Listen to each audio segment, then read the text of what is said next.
Welcome to Navigating Advocacy, the true crime podcast that goes beyond storytelling to ignite change and seek justice. I'm Melissa. And I'm Whitney. As true crime enthusiasts turned passionate advocates, we've seen the power of storytelling raise awareness about unsolved crimes and bring hope to victims and their families. We hope to inspire action and promote positive change within the true crime community. Our mission is simple. We provide a platform for victims and their families to share their stories, to be heard, and find solidarity. But we don't stop there. We offer practical guidance to our listeners on how they can actively make a difference in their own communities. Together, we can create a wave of change. We're here to empower you to also become advocates for change, no matter where or who you are. We are Navigating Advocacy.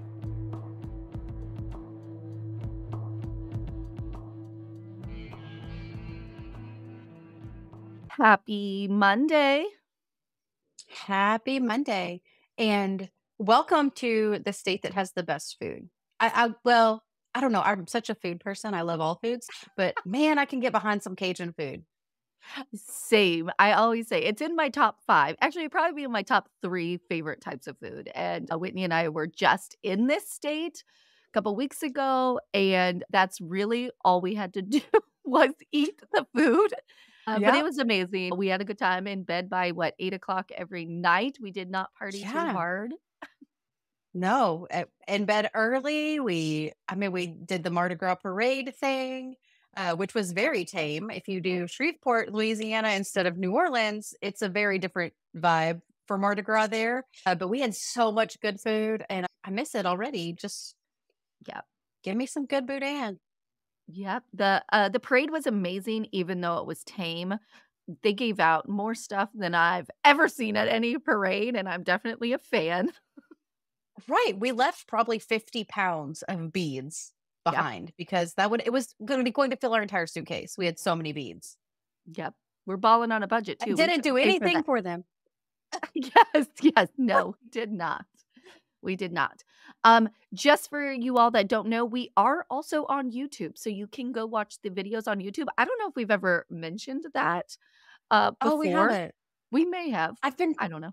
I've been working really hard to make sure that we're getting some video content on there. Go check us out. If you've never seen what we look like, go check us out. Yeah. That's it. Yeah, that's all. And I'm going to jump into Louisiana. All right. Lacombe, Louisiana is a tiny town of less than 9,000 people in the Tamiami Parish there in Louisiana. And according to neighborhoodscout.com, Lacombe is safer than 75% of other U.S. towns, which I'm like, we haven't had a percentage that high in so long. So I'm very excited that we have a relatively safe place. That is impressive.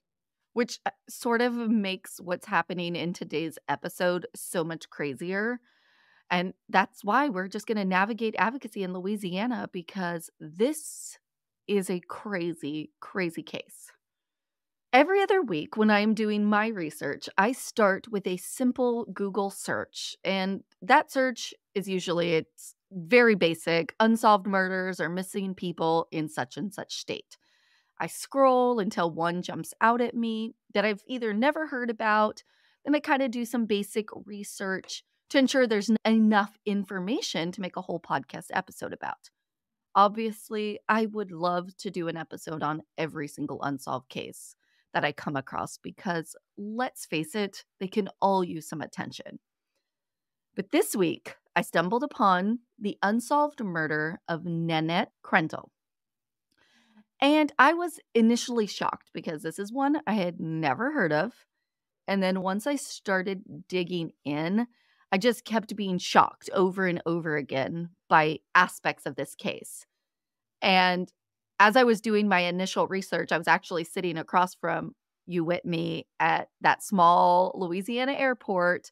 And it was so hard for me to hold it in from telling you the details because it's pretty crazy. So now she is getting to hear it for the first time, even though I've had to hold this in for a couple of weeks.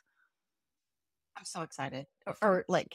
I'm on the edge of my chair because I want to hear about this. Because you were there was she was like, "Oh my gosh!" While she's over there tapping on her computer, I can't believe this. And I'm like, "What?" She's like, "I can't tell you." It's just it's nuts that this is one of those other ones that seems like it's a movie, that it can't be real. We get used to our everyday lives, like suburbs or, in town, and you don't realize what's happening to other people, and this is just one of those crazy stories.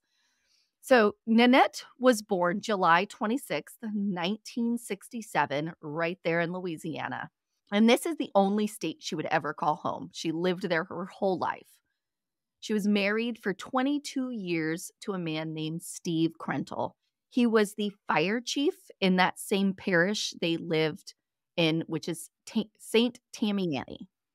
She had one stepson, Justin, four sisters, and one brother. And she was described as a kind person who loved children and animals. She had a chihuahua named Harley and two cats. Nanette, her husband, and their pets lived on a dead end road with about 100 acres of property. But this wasn't like suburb dead end where there's a house right next to you. It's a little bit further out, rural area, but not way far away from town though either. But 100 acres, that's a large piece of property. This area was described as a fortress because of the high-tech security system, cameras everywhere, and the couple's arsenal of guns and ammunition. So, but Nanette would spend her time helping others. She loved to bake and she would volunteer at various organizations. The guns on the property weren't just for Steve's use. Nanette knew how to shoot. She practiced regularly and told her father, Dan Watson, as long as I have my guns and the cameras and I'm at home, I'm safe. Now, Nanette wasn't paranoid about her safety for no reason. This lady had more enemies and people who wanted to hurt her more than any other retired preschool teacher I had ever heard of. That was her job. She was a retired preschool teacher. She's married to a fire chief, but this lady had enemies. A retired school teacher. I mean, what are the children coming after you for taking away recess? What kind of Ah, enemies could you create? well, we'll talk about those people in just a bit. It just shocked me. And if you saw a picture of this lady, she just looks like this wholesome lady that's about to turn 50. But let's talk about the day of July 14th, 2017. It was just 12 days before Nanette would turn the big 50. The day began just like any other.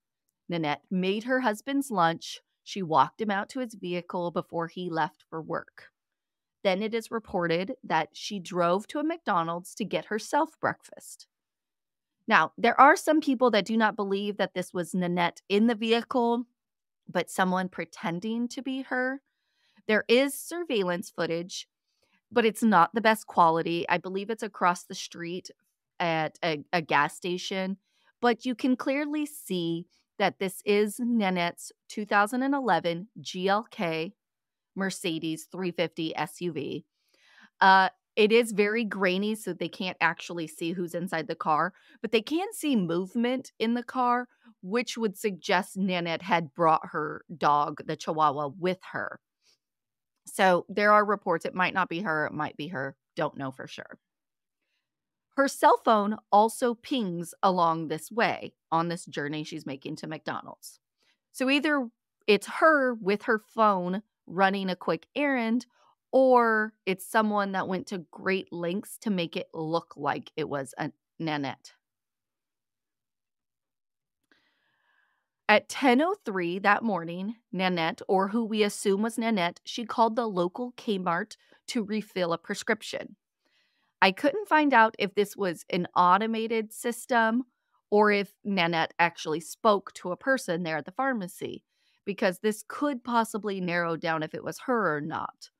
But it was 2017, so most likely there was an automated refill system unless she was having some kind of issue versus having to speak with someone directly. The next time Nanette's phone was used was at 1:30 that afternoon when a call was made, again from her phone. The person that she called stated they didn't know who Nanette or Steve was, and it had to have been a wrong number. And don't you feel like this happens frequently or more often than not, like that last phone number that they called, "Oh, I don't know who they are, it's a wrong number." I feel like I've heard multiple cases with this same scenario, and it always weirds me out. What's the likelihood? Right. I get a lot of spam phone calls, but I don't get a lot of, "Oh my gosh, this is the wrong number" phone calls. Exactly, that doesn't happen And very often. in 2017, wouldn't you more likely get a wrong text than a phone call? Agreed. Do people call anymore? I agree. So, thought that that was weird, but this person apparently has never been a suspect, kinda just dropped, so. This was the last time that her phone was used because at 2:30 PM, a kid riding their bike in that general vicinity of Nanette's home saw smoke coming from their home. They would ride home, call 911, and this is when the investigation would start. Multiple fire stations would deploy teams out to this home, including Steve. So he had to report to his own house. By the time the fire was extinguished, there was literally nothing left. Not even one wall was standing. Yes, That's a there very high intense fire. there's usually like half the house will burn down and you can still see the structure of the house left. But no, there are quite a few photos on the internet. We'll obviously post them on social media, but basically the picture is just a concrete slab with debris all around. Nothing still standing. Absolutely insane. So, once again, Steve was this fire chief. So, I'm sure his wife knew what to do if the house caught fire. You would be used to see people not getting out alive. So, you would be running down, hey, this is our fire escape. This is where we need to go. This is how you get out of the house safely. Yeah. So, how did they end up finding Nanette's body in what used to be the master bedroom, lying face up and burned beyond recognition? Police would know right away that this fire was set intentionally. And even though there were these people that made threats against Nanette's life, even going as far as saying that they would rape, then kill her, and then set the house on fire, they said it was a suicide very quickly. Yes. It wouldn't be until a week later and right before the funeral, and I'm talking like day of this memorial happening, that an article would be published stating that Nanette was actually shot in the right temple prior to the fire. There wasn't an exit wound either. The family was not notified that this all was taking place. They had to learn about it from the article. Can you imagine? I have no words. No words. So there was zero, not even trace particles of soot in her lungs. So this proves she died prior to the fire being set. The medical examiner ruled it a homicide. Still, authorities were unconvinced. They disagreed with the medical examiner's ruling. I'm sorry, are you allowed to do that? You are not Mr. Joe police officer. You are not smarter than the medical examiner. They went to school to tell you that this is what happened. You don't get to say, sorry, don't believe you. Exactly. It's absolutely insane that they're just like, "No, we still think she shot herself and then set the house on fire afterward." Very weird. Yes. Were they So able to determine the cause of, you'll probably get into this, the cause of the fire? Yes, accelerants were put out in various locations as well. And they also Mm. found very little blood where the body was found. So even though the fire happened, they would still like find blood underneath the body that would probably have soaked into the ground and they would have been able to trace Right. that.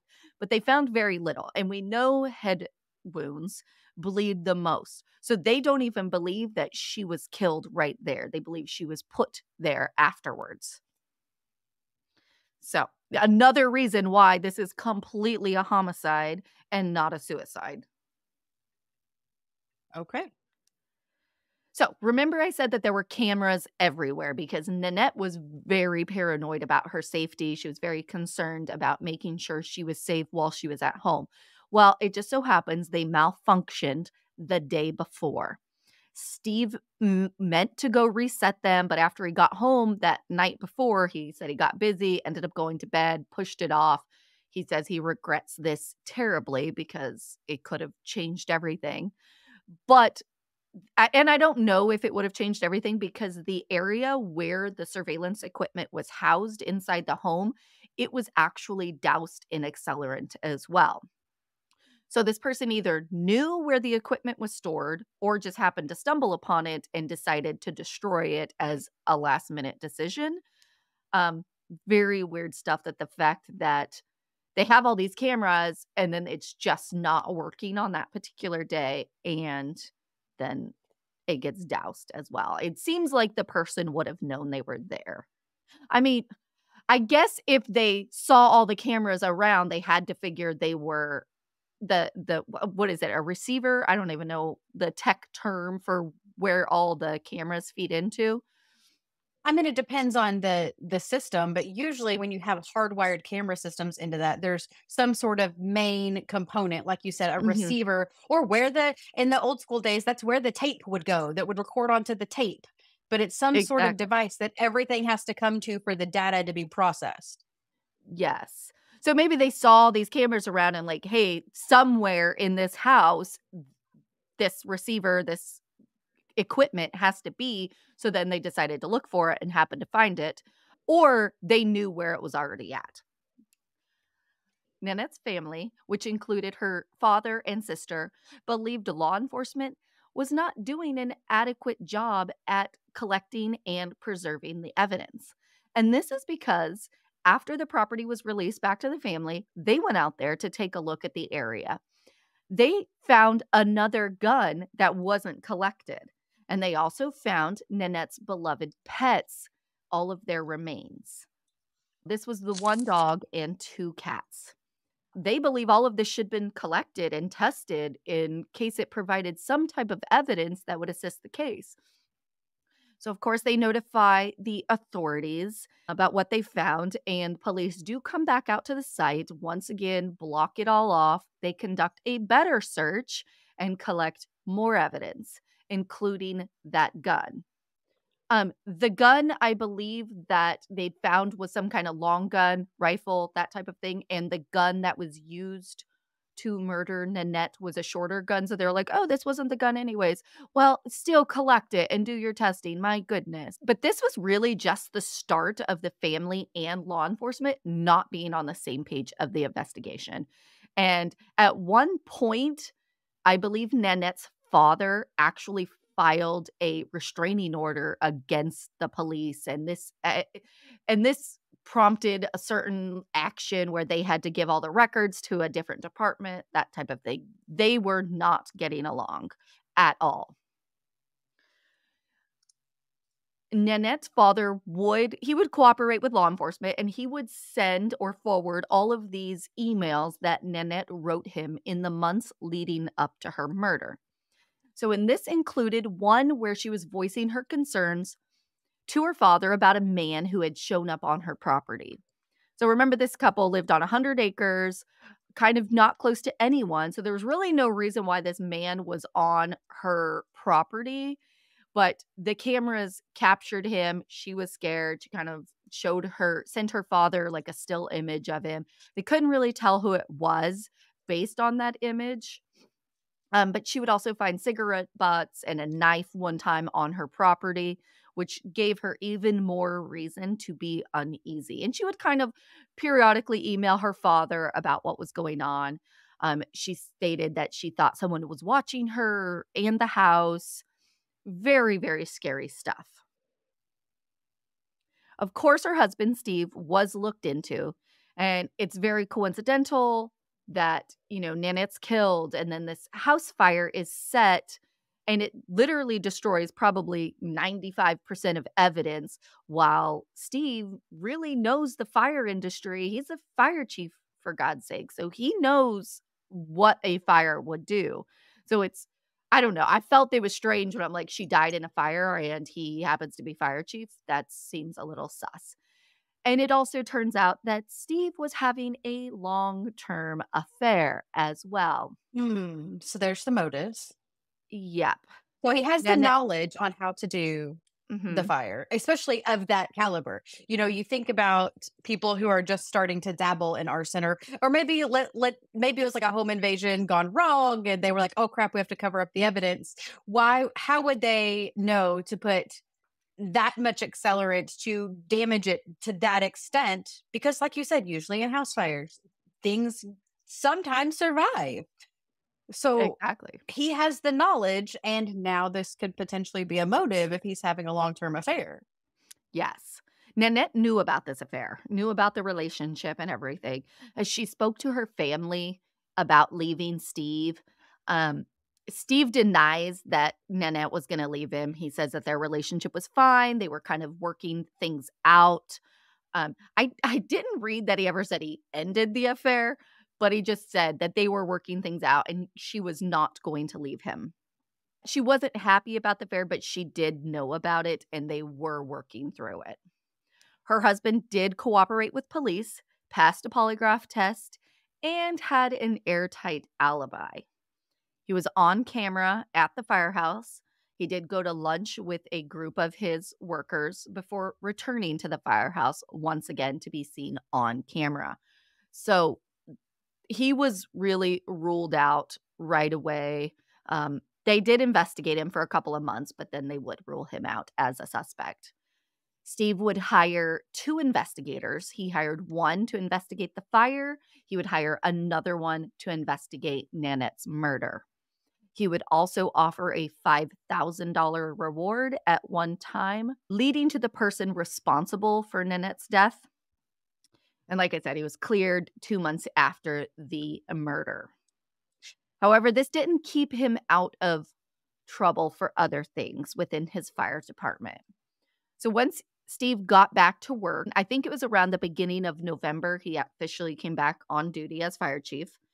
They started an internal affairs investigation into his affair with because this woman was a subordinate, as well as misconduct. Now, I've listened and read of a list of things that he was being investigated for.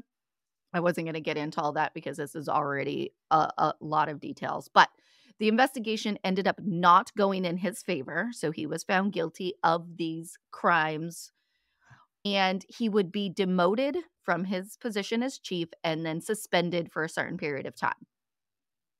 So as all this is going on, he would submit his paperwork to retire because he had already done 20 years of service with the fire department, so he kinda just walks away. So I did talk about Nanette having enemies. Well, besides her husband having an affair, obviously the woman Steve had been seeing could be a possible suspect in this as well. Steve's brother, named Brian, had a big beef with his brother and sister-in-law. So this guy, Brian, he has a lengthy criminal history, and apparently he wanted the couple to cover for him and provide him with a false alibi at one point in time. But Steve and Nanette would not do it. So Brian was very upset about this and he ended up spending some time in prison because not only for the crimes he committed, but he blamed Nanette and Steve because they wouldn't give him an alibi. So completely blamed them, even though he's the one that committed the crime. So he made some terrible threats against the couple, especially Nanette. And I don't know why. And I'm sure there's more into it than what's being reported out there, but he especially hated Nanette. Um, and he was the one that said he was going to rape Nanette, kill her, and then burn their house down to the ground. So, in my mind, this is the one police should be zeroing in on because this is essentially what happened. I don't think that they were able to tell if she was actually sexually assaulted or not, but this is insane. Brian was actually living with his mother, which is also Steve's mother, and this was only about 15 to 20 minutes away from Nanette's house, which this is just like, I would be so scared if someone was literally threatening to kill me and they lived 15 minutes away. So, as part of his release from prison after he got out, he had on an ankle monitor. And there was also video surveillance of him. This is, I believe it was Steve who set up the same type of cameras that was at his house. He set them up at his mother's house as soon as Brian came to live with her. Now, apparently, this ankle monitor that Brian had to wear was supposed to be doing some kind of geofencing capabilities, and it would alert authorities if Brian came near Nanette and Steve's home. However, after the murder, Steve called the probation people department, who knows who you make that call to, and he learned that this feature was never actually activated. Like, why have it if it's not even going to be activated? Right. So the ankle monitor was specifically to keep him away from Nanette and Steve. Yes. It had nothing to do. It wasn't another condition of his release, like he had to be on So I don't. house arrest or could only go to and from work. Those types of scenarios. Yeah, I don't know any other parameters besides the one about staying away from Nanette and Steve's home, and that was not Well, the activated. probation officer had one job and didn't do it. Is Yes. what it sounds like I'm hearing. That's what it sounds like to me, and I'm like, "What the actual heck? How does this happen?" Like, this lady was Right. terrified. Can you imagine being that scared day in and day out where you have all these cameras? I can only imagine her just sitting around watching these cameras, being terrified that someone is going to break into your house and kill you, and one of the things put in place to prevent that from happening never even was activated. I am just astonished. Like, I feel like Right. people need to be held liable for that because anyways, he's I I I don't mean, know at it. the very least, the person responsible for activating that, shouldn't they have at least gotten written up at work for failure to perform their duties? Or like, there's got to be some sort of repercussions of this, especially because someone died, Exactly. possibly to the fact that they didn't do their job. Exactly. Exactly. Brian is seen on that surveillance video at his mother's house at around the time of Nanette's murder. However, do we really even know the time of murder? We would think it's around 2:30 because that's when the fire was set. However, if it was much earlier in the day, let's say someone did drive to McDonald's pretending to be her or made those random phone calls as a way to discredit the time. When a body is burned beyond recognition, like Nanette was, what's the likelihood they know the exact time she died? That is what I was going to ask is the science, there's no way to scientifically prove that when the damage is done Mhm. to that extent. Exactly.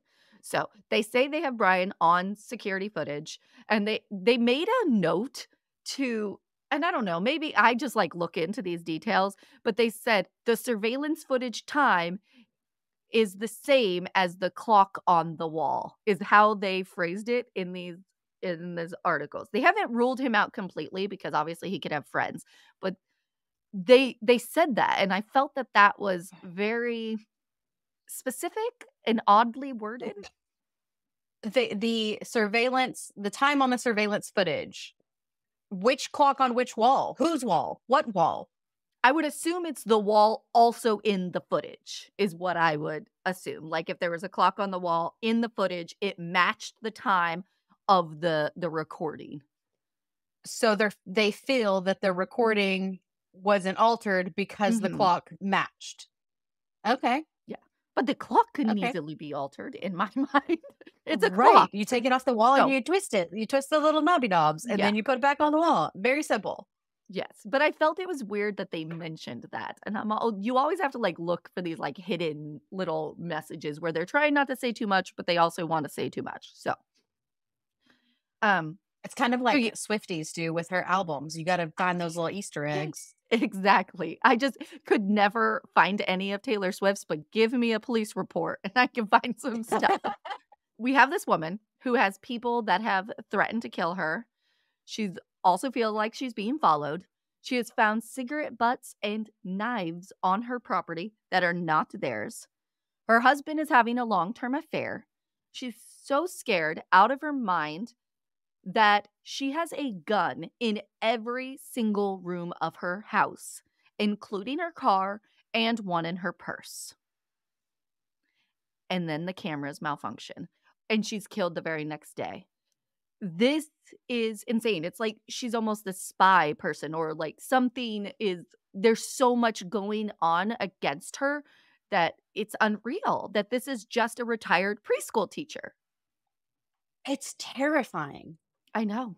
Yeah, and that was what her life was like.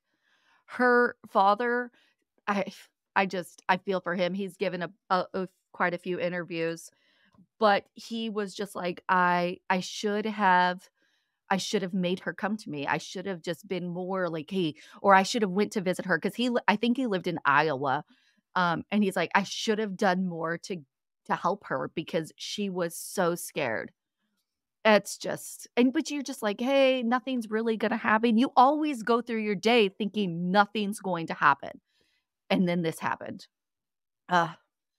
Then towards the end of 2017, the family and when I say family, I mean Nanette's dad and sister, not her husband, because they're not exactly working together on this. Steve is, like, doing what he can on this side, and then you have the family, which I consider her dad and her sisters doing what they can separately.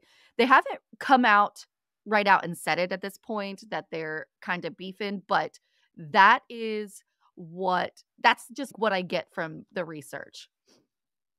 Okay. I just don't think they get along. I mean, especially with the family knowing that Steve had this long-term affair and they're saying, "Hey, she was getting ready to leave you." And he's saying, "No, she wasn't." I can see where that tumultuous relationship could be built between the 2. Yes. So, I don't know if it's her dad or her sister. I believe it's her sister started getting anonymous emails. And these emails would talk about how crappy the local law enforcement is and would give specific information about how they're not doing their job and they're not trying to find Nanette's killer. These emails would be sent periodically and come over the course of about a 2-year period. And I think there was about 10, maybe 12 emails sent. They would also advise on what questions to ask authorities and almost, like, point the family in a certain direction towards law enforcement. And at first, they really didn't know who these were coming from, and the family would eventually take it to law enforcement and be like, "Hey, we're getting these. This is what's going on. Who we don't know what's happening." It would come out that a former St. Tamiami Parish detective and an agent with the Office of Inspector General for HUD, this guy's name was Jerry Rogers. He was the person sending these emails. Apparently, he had some beef with the leadership for personal reasons, and he would know things because he has friends that are still in the sheriff's office, and so he would get information and he would send it to this family. And this was an election year as well. And once the sheriff's office found out that this was the man sending these emails, this sheriff would come out guns ablazing and he would have this guy arrested for sending these emails.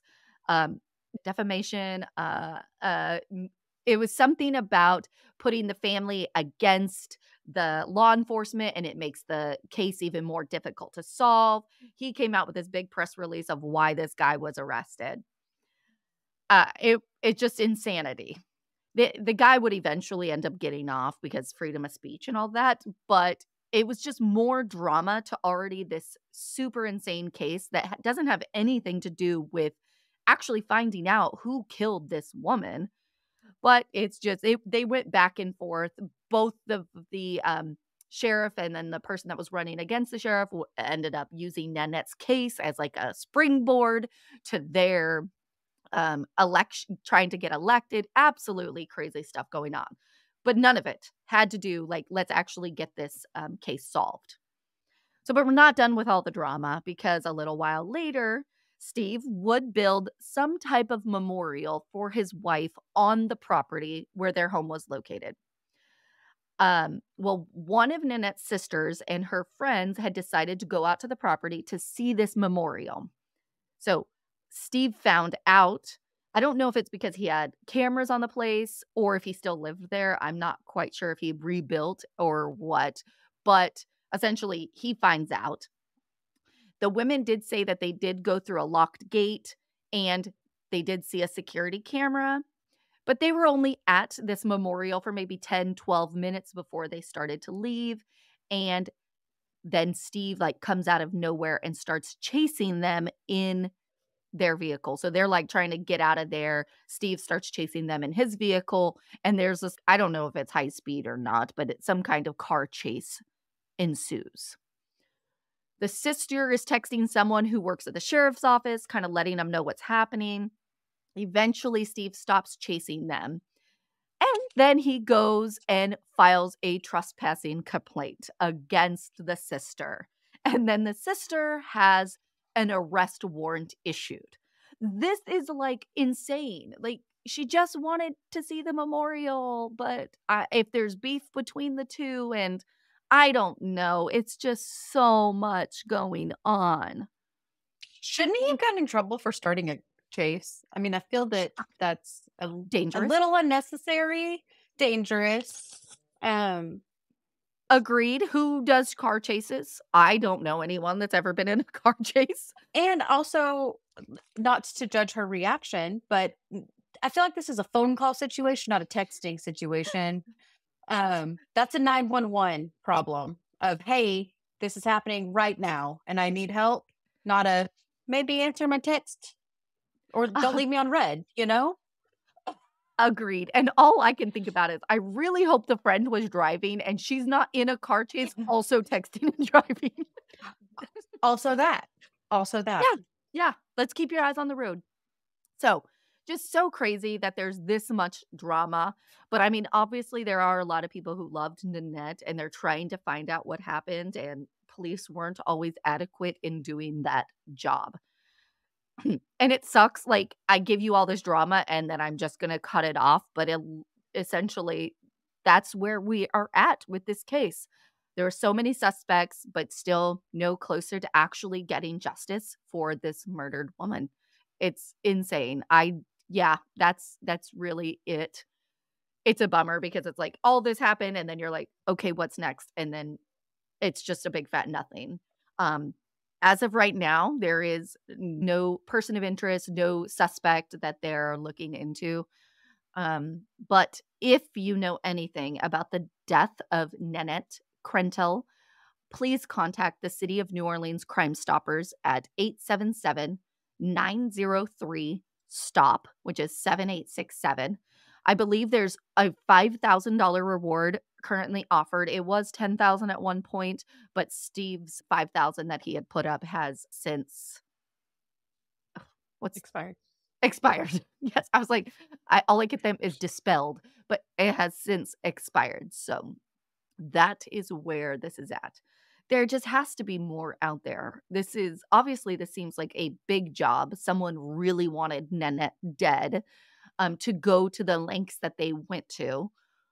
So I feel like And someone it's a modern crime. It happened in 2017. It did not happen in 1917. People had doorbells. She clearly had cameras. The technology is there. There's too many things. There's too many things. it's all about that first, initial 48 hours of the investigation. And when the police don't even collect guns or collecting the pets' remains could have told, did they shoot the pets? Did the pets die in the fire? Was something else going on? There's a lot that could have been done right at first. Now, even if that second round, this is what I always think about, that second round of the investigation when they went out to collect the evidence, all of that to me would have been not a part of chain of custody, and it's sitting out there so long. They've already released the house.